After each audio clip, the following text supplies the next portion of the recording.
Olá, tudo bem com vocês? Que bom estar de volta para a nossa terceira aula de Sociologia Organizacional. Hoje nós vamos falar sobre valores organizacionais e também sobre traços de personalidade. Mas, como vocês devem já estar me conhecendo um pouquinho melhor, eu gosto de fazer uma revisão sobre a última aula e será bem rápida, eu prometo, tá bom? E aí a gente passa para o tópico sobre valores organizacionais. Bom, na aula anterior, nós nos preocupamos em responder a seguinte questão: como uma organização é dividida e organizada? Vocês se lembram? Nós analisamos, em primeiro lugar, a estrutura organizacional e também o seu impacto, né, no comportamento organizacional. Em segundo, nós identificamos os processos que são essenciais da estrutura organizacional, como a divisão do trabalho e coordenação. Em terceiro, vimos os elementos da estrutura organizacional. Falando rapidamente sobre divisão do trabalho e coordenação, é muito comum que as empresas, obviamente, dividam o trabalho em blocos gerenciáveis para que os objetivos sejam atingidos de modo mais eficiente. Além disso, dessa divisão, são inseridos os mecanismos de coordenação para fazer com que todos trabalhem de maneira eficaz, para evitar, por exemplo, que pessoas de departamentos diferentes executem a mesma tarefa. Não faz sentido isso, né? Bom, sobre a divisão do trabalho nós vimos que ela aumenta a eficiência, pois os funcionários que são especializados, eles dominam mais rapidamente uma tarefa, né? E muito menos tempo também é desperdiçado sem ficar trocando tarefas. Os custos empresariais são reduzidos tanto para o treinamento, né, como para diversas outras tarefas, porque tem menos gasto físico e mental dos funcionários. Eles vão ficar focados apenas naquela função, naquele tipo de atividade necessária que se complementa com as demais, né? E também a divisão do trabalho, ela viabiliza o quê? A identificação de pessoas com aptidões específicas, né? Porque cada pessoa certamente tem maior habilidade em determinadas tarefas do que outras. Em segundo lugar, a coordenação, né?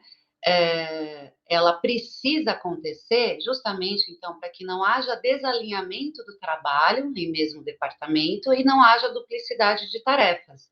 Então, a divisão do trabalho só é possível até o ponto que se pode coordenar essa divisão. Não adianta que haja uma divisão muito, né, detalhada, extensa, muito ampla, sem que haja coordenação entre as tarefas das diferentes funções.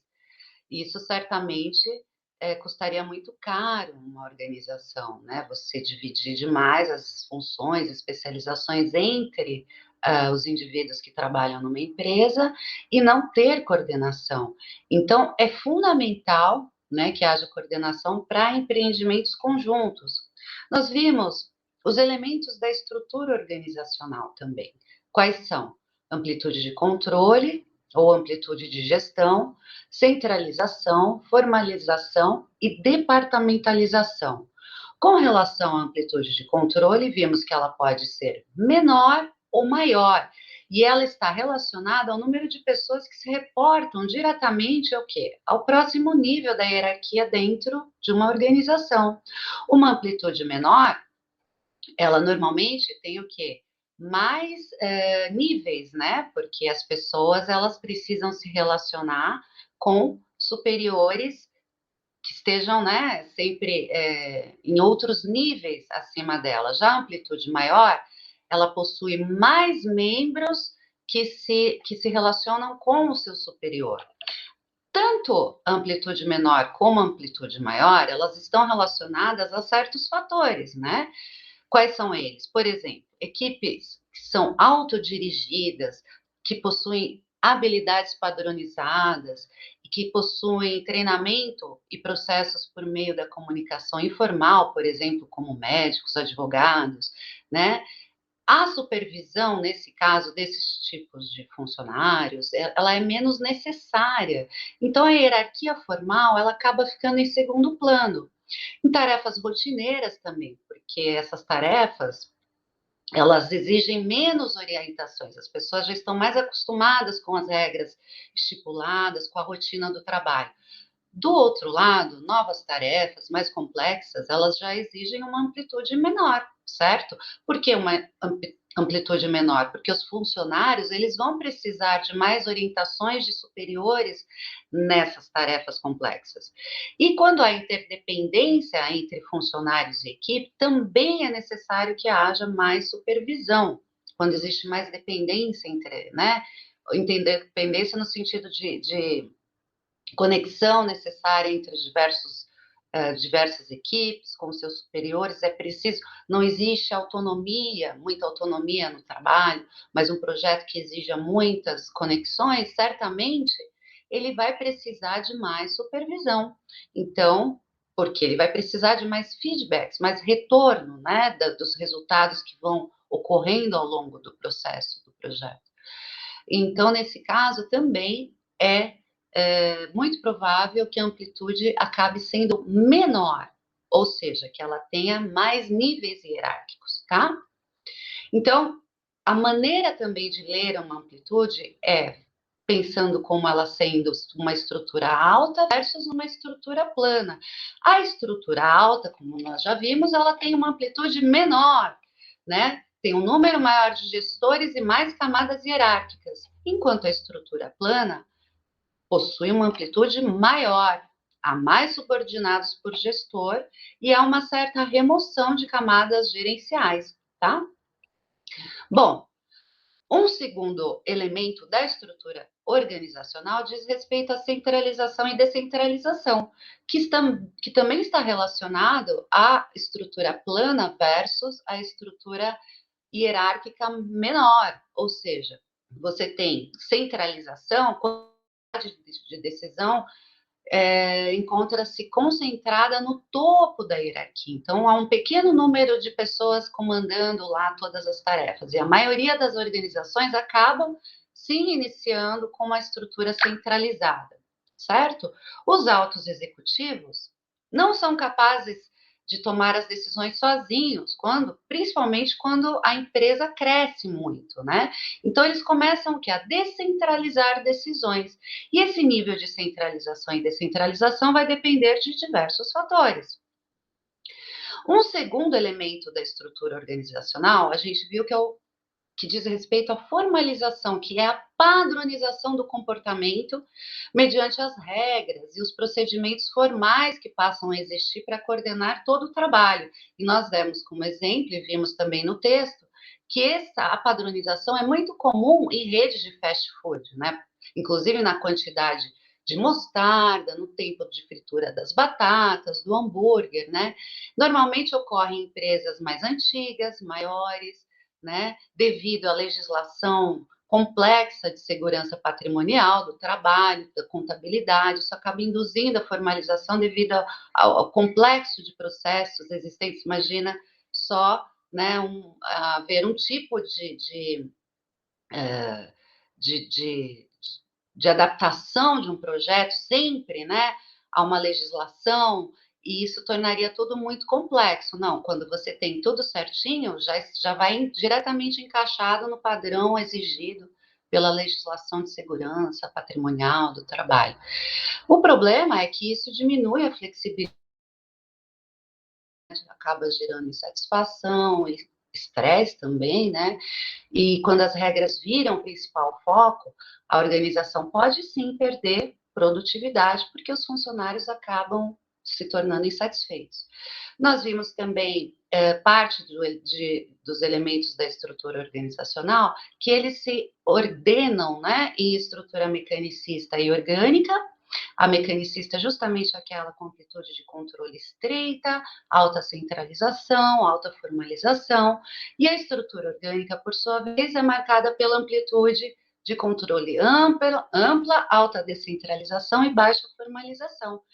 Esse é um vocabulário que, aos poucos, vocês vão adquirindo para, inclusive,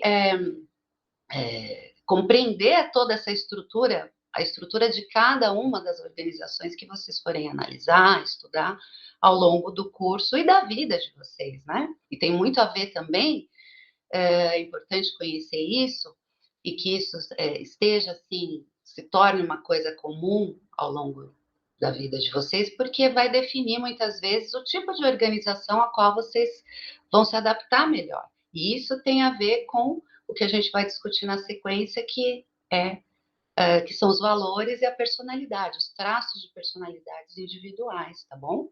Bom, finalmente nós falamos de formas de departamentalização, que especifica como os funcionários e suas respectivas atividades são agrupados, né? Estabelece interdependência, a interconexão entre os funcionários, as subunidades de uma empresa, e quais são os benefícios? A cada departamento concentra as pessoas em torno de objetivos comuns, orçamentos comuns, pensamentos semelhantes, incentiva a colaboração por meio da comunicação informal, todos estão juntos no mesmo departamento, vamos dizer assim, como um mesmo objetivo, né? Tudo fica muito mais fluido e fácil de se administrar e de tocar, tá? A departamentalização, ela normalmente, fundamentalmente talvez, ela é representada por organogramas, como nós vimos, né, nas quais as linhas representam a comunicação entre os agentes de uma organização, cada um, né, das bolinhas, dos quadradinhos, eles têm o seu cargo, representa o seu cargo, e o quadrado maior, o departamento. Na divisão, neste eixo horizontal, a gente pode ver a divisão horizontal do trabalho, né, as funções que cada um adquire dentro de cada departamento, e no eixo vertical nós temos a autoridade, a hierarquia, que é demonstrada pelos organogramas para representar a departamentalização dos setores. Então, em suma, para terminar, nós vimos a estrutura organizacional de uma empresa, divisão do trabalho e a coordenação, os tipos de coordenação, comunicação informal, hierarquia formal e padronização, os 4 elementos básicos da estrutura organizacional: amplitude de controle, centralização, formalização e departamentalização. A amplitude de controle, vemos que ela depende de mecanismos de coordenação presentes, além da hierarquia formal, né? Funcionários realizam tarefas rotineiras? É uma pergunta importante. Isso certamente contribui para uma amplitude maior na organização, e também se eles forem autodirigidos. A amplitude de controle, centralização e formalização podem ser divididas e organizadas em estrutura mecânica ou orgânica. E nós vimos também na aula passada, com vários organogramas com base no livro, no texto que foi disponibilizado a todos vocês, os 6 tipos de departamentalização. A estrutura simples, a estrutura funcional, divisional, baseada em equipes, matricial e em rede. Espero que vocês tenham feito as atividades para ajudá-los na captação de todas essas estruturas, tá? Bom, e hoje falaremos então sobre personalidade e valores, com o objetivo de identificar as características mais estáveis dos indivíduos, reconhecer traços de personalidades e valores, entender as diferenças entre eles, analisar a relação entre essas características e o comportamento individual dentro das organizações, tá? Personalidade nas organizações é uma coisa que é normalmente tratada e conhecida, mesmo antes de vocês entrarem, né, num curso de administração. É muito comum a gente ouvir falar sobre teste de personalidade. A gente vai falar um pouquinho sobre o teste de personalidade, mas para o fim dessa aula, tá? Mas já adiantando, a personalidade é uma característica muito importante, né? Ela representa um padrão duradouro de pensamento, de emoções, de valores. São características inatas? Por exemplo, pessoas mais comunicativas, ou aquelas que assumem mais riscos, aquelas que são mais inibidas, ou aquelas que são mais alegres, mais comunicativas, ou mais propensas, né, a a trabalhar a falar mais, né, a se socializar mais. Então, será que características individuais são inatas? Elas nasceram com a pessoa? Elas têm influência no comportamento, né, nas atitudes? O que uma pessoa, a personalidade de uma pessoa influencia em como ela vai agir no dia a dia? É possível dizer que sim, mas que também as pessoas variam seu comportamento para se adequarem às situações, né, que nós sabemos acabam contrariando a sua personalidade. Então, os traços, só para vocês precisam entender que os traços de personalidade, para a gente depois diferenciá-los de valores, eles possuem características mais duradouras. Por exemplo, né? É, por que mais duradouras? Porque os estudos mostram que eles permitem predizer, prever, né, com base em cálculos estatísticos, com base em modelos de regressão, né, com base em muitas pesquisas de especialistas na área de psicologia, do trabalho, organizacional e do trabalho, né, durante séculos, né, que eles, aliás, nos últimos 100 anos, eu diria que no último esses traços, eles foram tão estudados que eles permitem prever o futuro da vida adulta da pessoa, né? Quanta escolaridade ela vai ter, se ela vai casar ou não, seu estado civil, se ela vai ter mais sucesso profissional, tá? Então, traços de personalidade, eles são estudados cientificamente por psicólogos ao longo de muitos anos por especialistas. E quais seriam esses determinantes dessas características duradouras que já nascem com a gente, vamos dizer assim, né? A gente sabe que natureza e educação vão influenciar não só a herança hereditária que diz respeito à natureza, né, ao que é inato ao indivíduo.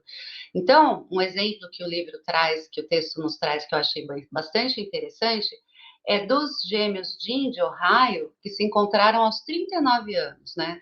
Eles foram separados na infância, eles, quando um descobriu o outro, né, se encontraram, ambos viram que fumavam o mesmo cigarro, a mesma marca de cigarro, tinham o carro com a mesma marca, o mesmo hobby, né, ambos eram marceneiros, e também uma praia. Olha que, claro que pode haver conjunturas ali, né, que mantiveram os dois meio próximos, mas eles não sabiam que estavam próximos. Então, com base em vários estudos nesse sentido, alguns especialistas, psicólogos, psiquiatras, dizem que 30% do nosso comportamento, nossas atitudes diárias, nossas escolhas, nossas decisões, parecem sim responder a características genéticas, aquelas que já nascem com a gente. Outros, e a educação, ela vai, sem dúvida nenhuma, representar uma grande parte da nossa personalidade, né? E o que diz respeito à educação? A nossa socialização, nossas experiências de vida, a gente já falou sobre socialização, né, em outra aula, mas a socialização tem a ver com as pessoas com quem a gente se relaciona desde quando a gente nasce, a nossa socialização primária tem a ver com as pessoas com as quais relacionamos na nossa família, também na escola, né? Secundária, por sua vez, tem a ver com as pessoas que estão fora do nosso núcleo próximo, né? A escola, os amigos, enfim. E ela se estabiliza por volta dos 30 anos, ou até 50. Mas, à medida que envelhecemos, o fato é que formamos um autoconceito mais claro sobre quem somos, sobre nós mesmos. E essa socialização, essa educação, a herança hereditária, portanto, vão definir muito do nosso comportamento diário. 30%, eu diria, em torno, seria responsável, então, pela nossa natureza, as características com as quais nós nascemos, e o restante, principalmente devido à nossa educação, tá? E é importante a gente pensar nos modelos que foram criados, né, para falar sobre a personalidade, modelos que são utilizados até hoje, né, em, em grandes corporações, para justamente avaliar a adaptação, né, quanto cada indivíduo tem de potencial dentro daquela organização de acordo com seus valores. E um desses modelos é conhecido como modelo dos 5 fatores da personalidade, ou Big Five. Pode, em inglês, né? Vamos treinar aqui um pouquinho de inglês, vamos ver se a gente consegue. É o CANU, Consciousness, Agreeableness, Narratism, Openness to Experience e Extraversion. Não saiu muito bem meu inglês aqui, mas o fato é que Consciousness diz respeito à escrupulosidade, que é uma dimensão da personalidade que organiza, né, que junta os indivíduos que são organizados, confiáveis, focados em metas, são detalhistas, disciplinados, metódicos, esforçados. O segundo, agreeableness, diz respeito à sociabilidade, são os indivíduos confiantes, prestativos, simpáticos, atenciosos, tolerantes, altruístas, generosos e flexíveis. O neuroticismo, ou neuroticismo mesmo em português, são pessoas já, a terceira dimensão que abriga aquelas pessoas ansiosas, seguras, inibidas, deprimidas, temperamentais. Essa dimensão aqui, ela é contrária à personalidade que é considerada estável, tá? Openness to experience diz respeito à abertura para experiências. São pessoas mais imaginativas, criativas, pouco convencionais, curiosas, não conformistas, são autônomas, são mais perceptivas. E, finalmente, extroversion, que diz respeito à extroversão. Extroversão que agrupa as características de pessoas expansivas, falantes, enérgicas, sociáveis e assertivas. Também a gente pode agrupar esse grupo, né, ao seu contrário, a personalidade considerada introvertida, tá? Então, são dimensões da personalidade obtidas por meio de estatísticas mesmo, de análises fatoriais que eles, né, que os especialistas utilizam, conforme respostas a questionários, e esses indivíduos vão sendo agrupados em dimensões para que elas possam mostrar uma característica mais ampla de acordo com as várias respostas existentes as possíveis respostas existentes, escolhas individuais em cada uma das perguntas que são feitas, tá? Bom, e para que serve tudo isso? Por exemplo, né, esse The Big Five, ou os 5 fatores, né, eles representam, influenciam na motivação e clareza com que os funcionários percebem suas funções, né? Por exemplo, sociabilidade, escrupulosidade e a estabilidade emocional, que também pode ser lido como baixo neurotismo. Estes estão associados a um fator, ainda ao outro fator, dito dar-se bem com outras pessoas. Por quê? Porque essas pessoas que possuem alta sociabilidade, normalmente elas são mais altruístas, elas são mais sensíveis aos outros indivíduos. A alta escrupulosidade, por sua vez, diz respeito a pessoas mais confiáveis, e pessoas estáveis são mais animadas. Portanto, esse grupo aqui de características, eles se reúnem em um tipo de fator conhecido como dar-se, pode ser, né, entre aspas, dar-se bem com outras pessoas, tá? Outro exemplo, né, do The Big Five, como é que ele funciona na análise para o trabalho, eu não diria que ele seja tão funcional ultimamente para a contratação de pessoas, mas útil sim, como a gente vai ver em algum exemplo, para que os próprios funcionários compreendam melhor as características, né? Todos os agentes dentro de uma organização compreendam melhor as características de cada pessoa, né? E que essas características possam ser utilizadas da melhor forma dentro de uma organização. Então, outro exemplo que pertence, aquelas características que pertencem à abertura para experiência, extroversão, escrupulosidade, estabilidade emocional, elas também se associam a um fator denominado avançar na vida. Por quê? Porque a autoabertura para novas experiências diz respeito a indivíduos que têm mais facilidade em experimentar novas ideias. Aqueles extrovertidos são mais assertivos, acabam falando mais, acabam falando mais alto, acabam falando, colocando mais suas ideias para serem, né, debatidas entre as pessoas. E por isso são mais assertivas, tanto para um ponto de vista positivo quanto negativo, tá? A alta escrupulosidade, por sua vez, diz respeito a pessoas que são orientadas para os objetivos. E pessoas estáveis têm mais confiança em seu desempenho.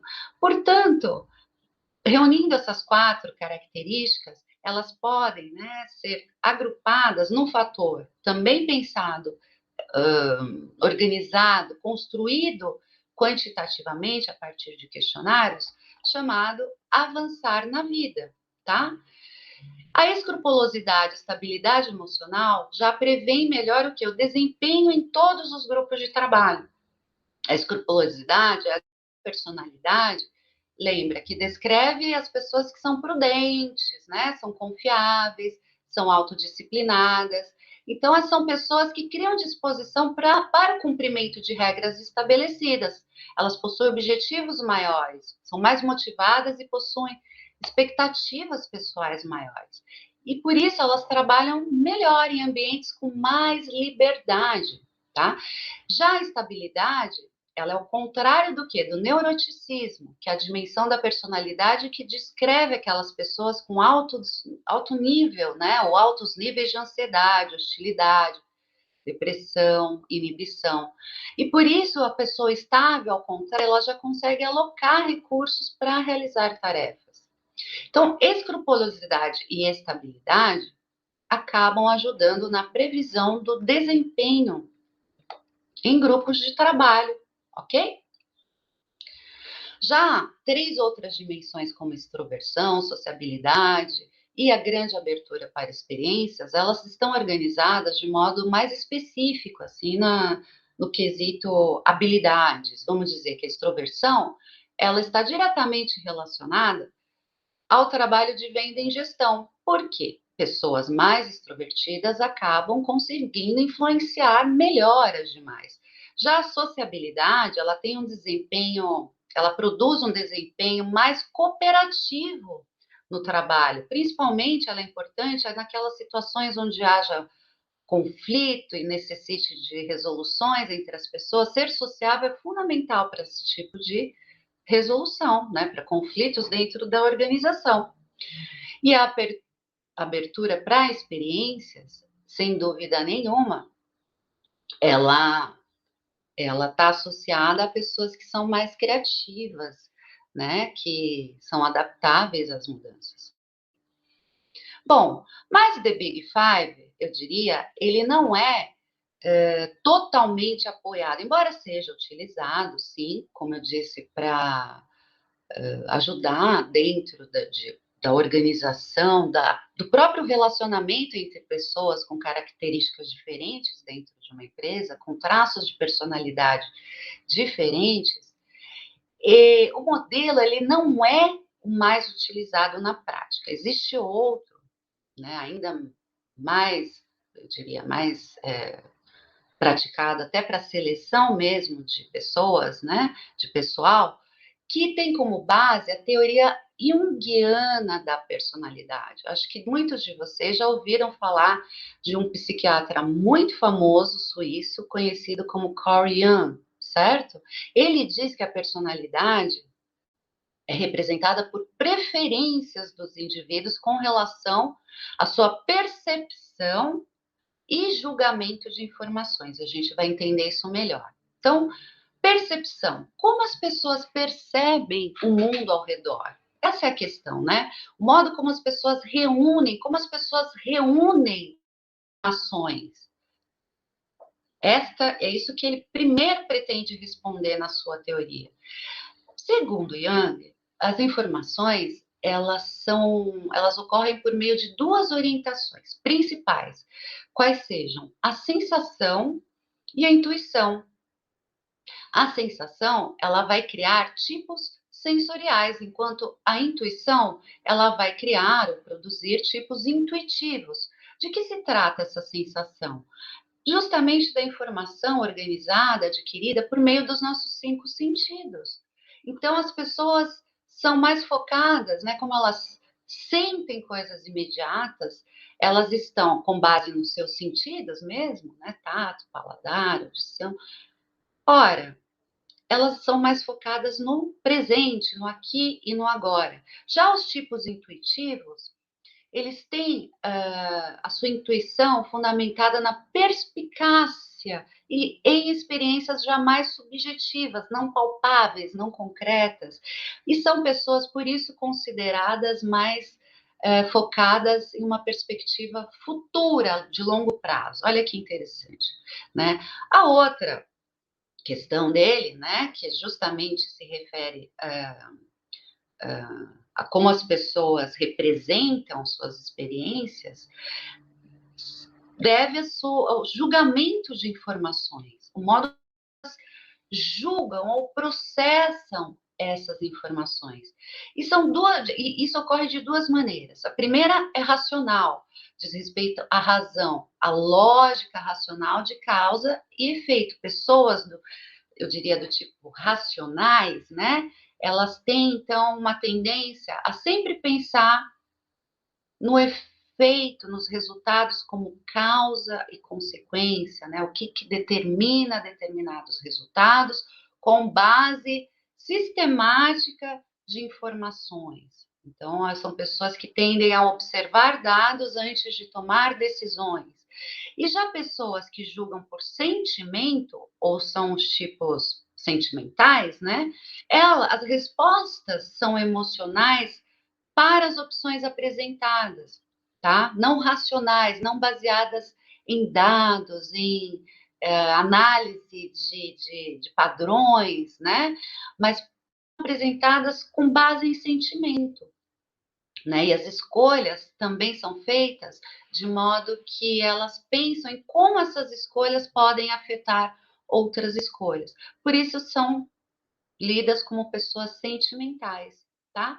Então, para o Jung, nós podemos pensar que ele desenvolveu tipos, de modo bem resumido, tipos sensoriais, que se baseiam em sensações, tipos intuitivos, os tipos racionais e os sentimentais. Além destes, ele também desenvolve o que já foi dito, inclusive lá atrás, né, um pouquinho antes, entre os 5 fatores, ou Big Five, ele também desenvolve os tipos extrovertidos versus introvertidos. Bom, base nessa teoria tipológica desenvolvida por Carl Jung, ou por Jung, sobre a personalidade, que foi desenvolvido um indicador tipológico, conhecido como indicador tipológico de Myers-Briggs, tá?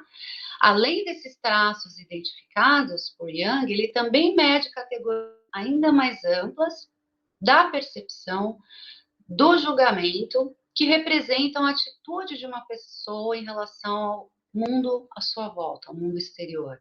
Então, esse indicador tipológico inclui os tipos perceptivos e julgadores também.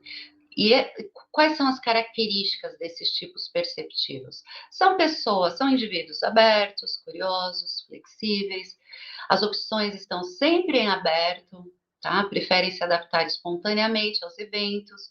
Já os julgadores, eles são mais a focar na ordem, na estrutura de uma organização. Por isso, eles preferem problemas muito mais rapidamente, tá? Então, se a gente pensar em todos esses tipos, existe o assim conhecido teste MBTI, que produziu, assim, vamos dizer, 4 dicotomias de personalidade. E este é um dos testes utilizados para aconselhamento de carreira, para treinamento de executivos. Não tem sido adequado para mensurar desempenho profissional, tá? E por isso ele não é recomendado em seleções. Ele não prevê desempenho de equipes, mas certamente ajuda bastante e tem sido utilizado para compreender melhor a personalidade individual de cada ingressante, ou que, né, durante treinamentos dentro de uma organização, justamente para que as pessoas se entendam melhor, compreendam melhor, porque entendendo inclusive melhor as próprias características individuais, essa pessoa vai se adaptar melhor a determinadas funções, ou não, né? Então, você tem, para entender todos os tipos, o seu lado, o seu lado oposto. Se o indivíduo é extrovertido, também o lado oposto, né? Que eles chamam de aquele que está relacionado à obtenção de energia, o lado oposto dessa característica é o indivíduo introvertido, quieto, foco interno, abstrato. Uma segunda dicotomia diz respeito à percepção da informação, que pode ser, né, compreendida com tipos sensoriais ou intuitivos, sendo sensoriais aquele tipo mais concreto, realista, prático, focado, então, no aqui e agora. Já o intuitivo, ele é imaginativo, focado no futuro, abstrato. Com relação a uma terceira dicotomia relacionada à tomada de decisão, você tem o indivíduo racionalista, que é lógico, objetivo e impessoal, e o indivíduo sentimental, que é empático, foca em emoção. Em quarto lugar, a quarta dicotomia, ela é orientada para o mundo exterior, e nela você encontra o tipo julgador, que é organizado, orientado para cronogramas, focado em fechamento, e o tipo perceptivo, que é espontâneo, focado em oportunidades. Como vocês podem ver, não há uma questão de, aqui nesse caso, você não tem uma hierarquia de qual tipo é melhor ou maior, melhor ou pior, porque afinal de contas, cada empresa, como vocês vão ver, vai ter também a sua necessidade, a sua organização. Uma organização muitas vezes precisa de um tipo mais extrovertido, outras vezes de um tipo mais introvertido. Determinados projetos precisam de um indivíduo com características mais sensoriais, né, mais práticas. De outro lado, os projetos precisam que eles sejam mais intuitivos, certo? E por aí vai. Então, justamente falando brevemente um pouquinho sobre teste de personalidade nas organizações, por exemplo, a Southwest Airlines, ela utiliza a MBTI para ajudar as equipes a respeitar diferenças nas personalidades e raciocínios dos colegas, que é esse aqui, tá? Já, né, a Amtrak, ela prefere o Big Five, o teste que considera os 5 fatores na contratação. Por quê? Porque certa vez houve um evento envolvendo o engenheiro da Metrolink, né, que mandava SMS enquanto trabalhava. Ele tinha uma personalidade extrovertida e um acidente, enquanto ele fazia isso, matou mais de 20 pessoas. Então, obviamente, isso é muito importante para considerar os traços de personalidade, é muito importante para o desempenho de determinadas tarefas.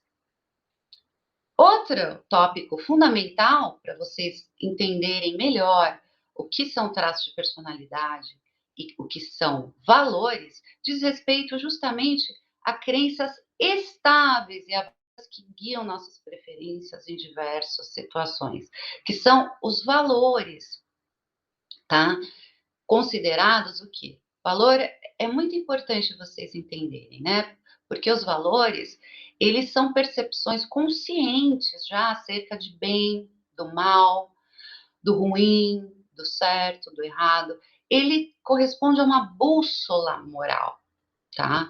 E existe uma hierarquia de valores dentro de cada indivíduo, vamos dizer assim, que produz um sistema de valores. Mas sistema de valores pertence ao indivíduo, né? São valores pessoais, que sim, tem uma hierarquia. O que você, né, qual é o valor essencial na sua vida? O primeiro, né, é trabalho ou família? Vamos supor que é algo perguntado para você. Qual é a hierarquia? Você dá, né, você acha que trabalhar duramente ao longo de uma vida é mais importante, né, do que trabalhar menos, cuidar mais da sua família? Isso envolve um valor, certo? Valores de grupo são considerados compartilhados. Tudo que se compartilha em grupos, né? São os valores de grupo, os valores. Normalmente a gente se reúne, nós temos amigos em torno de valores, embora nós tenhamos personalidades diferentes, né? Mas muitas vezes nos aproximamos de pessoas em função desses valores. E os valores compartilhados por uma empresa, valores organizacionais, tá? Claro que formados por indivíduos, porém, uma empresa, ela tem sim na sua estrutura organizacional valores que ela quer, que são introduzidos, que ela forme o seu ambiente de trabalho e atinja seus objetivos, seus resultados com a sua equipe. E normalmente essa contratação, ela é organizada, ela é contratada em torno dos valores que a empresa pretende disseminar, né? E também existe, obviamente, os valores compartilhados pela sociedade, que são os valores culturais. E sobre eles nós falaremos na próxima aula, com mais detalhe, tá bom? Bom, para ficar clara aqui uma diferença, eu acho importante, porque é comum a gente confundir personalidade com valores. Os traços de personalidade, eles indicam a nossa tendência em agir, tá? Existe um nível baixo de conflito entre os nossos traços de personalidade. Por exemplo, o indivíduo pode ser muito sociável e, ao mesmo tempo, introvertido. Tem muitos amigos, mas é mais fechadinho, né? E eles são mais influenciados pela hereditariedade, como nós vimos lá no exemplo dos gêmeos, tá? De Ohio. Já os valores, eles são mais avaliativos sobre o que devemos fazer. Por isso, eles são mais opostos. Por exemplo, uma pessoa mais animada e que tende a se prontificar a desafios, dificilmente ela vai estar correlacionada com o valor que da estabilidade e da moderação, tá? Então, esses valores, na verdade, eles são mais influenciados pela socialização, eles vão sendo criados ao longo da nossa vida, na nossa família, na igreja, na escola. Enquanto os traços de personalidade, eles nascem com a gente, né? De certa forma, e criam uma tendência nas nossas características individuais, tá? Bom, além disso, a gente pode pensar em tipos de valores. Schwartz, que foi criado, ele organiza categorias, né? E essas 10 categorias, para vocês terem uma ideia, tá aqui: autodireção, estimulação, hedonismo, realização, poder, segurança, tradição, conformismo, benevolência e universalismo. Essas estão associadas umas às outras, quando elas estão próximas, elas estão mais associadas, tá? E quando elas estão opostas, elas são negativamente associadas. Características, né? Você tem aqui, universalismo é oposto à realização, autodireção é oposto a valores de segurança, poder é oposto à autodireção. Então, as pessoas que, né, valorizam mais o poder ou que valorizam mais a realidade, elas se opõem às outras, às outras categorias à sua frente, tá? E também, além disso, esse circunflexo de valores de Schwartz, ele organiza todas essas 10 categorias em 4 grandes, eu diria, quadrantes, né? Quais são eles? Os valores de universalismo e benevolência, eles estão associados a um chamado autotranscendência. Autodireção e estimulação e uma parte do hedonismo estão associados à abertura à mudança.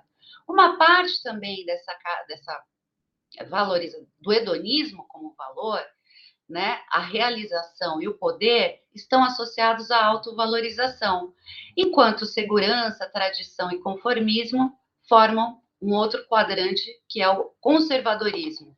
Abertura à mudança, que eu peguei do texto de vocês, vale a pena vocês lerem depois com calma, entenderem passo a passo, mas com o tempo vocês vão aprender a entender como tudo isso é construído, né, de modo que, ao longo do curso, inclusive, de modo que vocês entendam que tudo isso é feito com base em estatística, né, não é o que o cientista, o especialista acha, mas com base em muitas análises individuais colocadas em processos computacionais, estatísticos, que acabam agrupando as características mais próximas umas às outras e formando esses grupos, tá bom?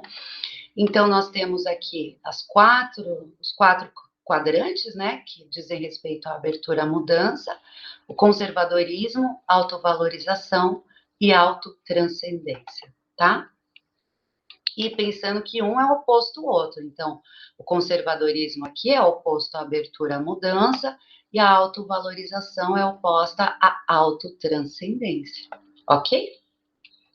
Bom, os valores, então, eles são conceitos abstratos, que não são tão óbvios em nosso dia a dia. E sua conexão com o dia a dia fica mais clara quando? Quando a gente precisa aplicá-los em situações específicas do dia a dia, certo? Quando a gente se defronta, né, com determinadas situações. Certas situações, elas nos permitem, inclusive, ou nos encorajam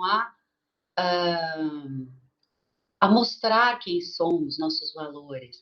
E quando enfrentamos situações que nos confrontam, normalmente é difícil deixar também de mostrar valor, né? Nos dias atuais é muito comum a gente briga em função de valores, né? Principalmente na política. E também isso a gente na próxima aula de uma maneira bem moderada, bem tranquila, para a gente entender o que acontece no âmbito da sociedade com relação a esse choque, muitas vezes, que acontece entre valores, né? Esses conceitos abstratos que as pessoas têm que acabam gerando situações bastante conflituosas na política e entre grupos nas redes sociais. Bom, já a caminho do fim, né, dessa terceira aula, valores também podem ser analisados em termos da sua congruência.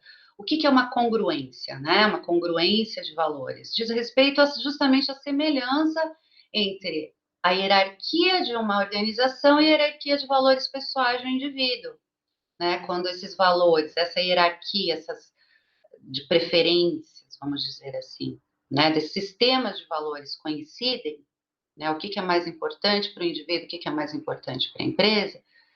Bom, ao coincidir, torna tudo mais fácil no sentido da empresa tocar os seus assuntos, bem como as pessoas trabalharem com fluência, né?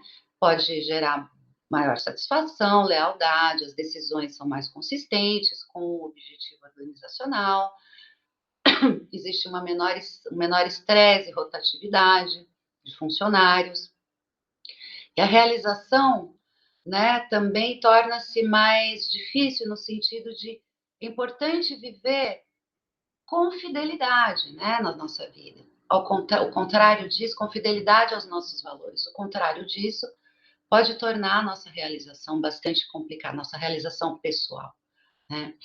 Claro que algum nível de incongruência entre hierarquia de valores dentro de uma empresa, ele é desejável também, porque se todo mundo pensar da mesma maneira, agir exatamente da mesma maneira, isso mina a criatividade, a ética empresarial pode ficar comprometida e não existe flexibilidade nenhuma dentro de uma organização quando todo mundo pensa da mesma maneira. É bom que há uma sociedade plural, uma empresa normalmente ela quer atingir um público, né, um produto, um serviço, atingir um determinado público.